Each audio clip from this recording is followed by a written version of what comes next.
Hola a todos, este es mi canal Confesiones Linda. Para suscribirte debes de darle clic donde dice suscribirse. Debes de activar la campanita para que cuando coloque un nuevo video te llegue rápidamente. Qué fácil es suscribirse. Hola mis amores, nuevamente estoy con ustedes.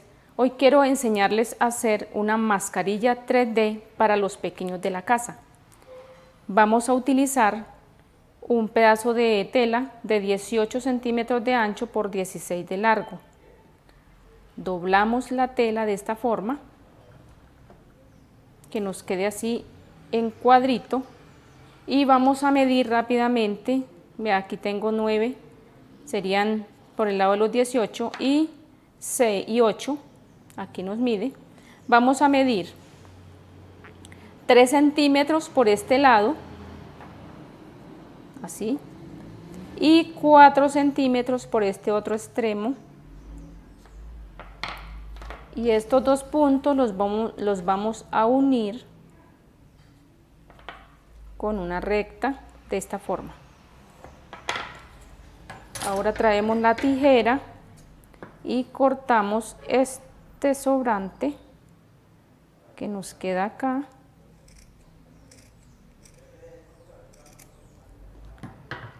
Y aquí nos queda ya el molde de la mascarilla listo.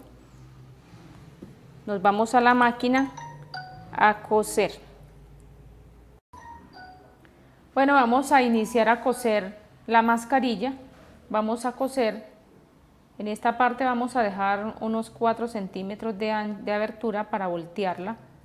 Vamos a iniciar a coser por todo este alrededor de esta forma.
Bueno, ya he terminado la mascarilla para los pequeños de la casa.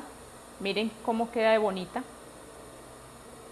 Esto le sirve a un pequeño de 5 añitos o 4. Es fácil de hacer. Esto era lo que les quería enseñar por el día de hoy. Espero les guste, lo pongan en práctica y así puedan aprender a hacer las mascarillas para los pequeños de la casa. Esto es todo por hoy. El Señor les bendiga.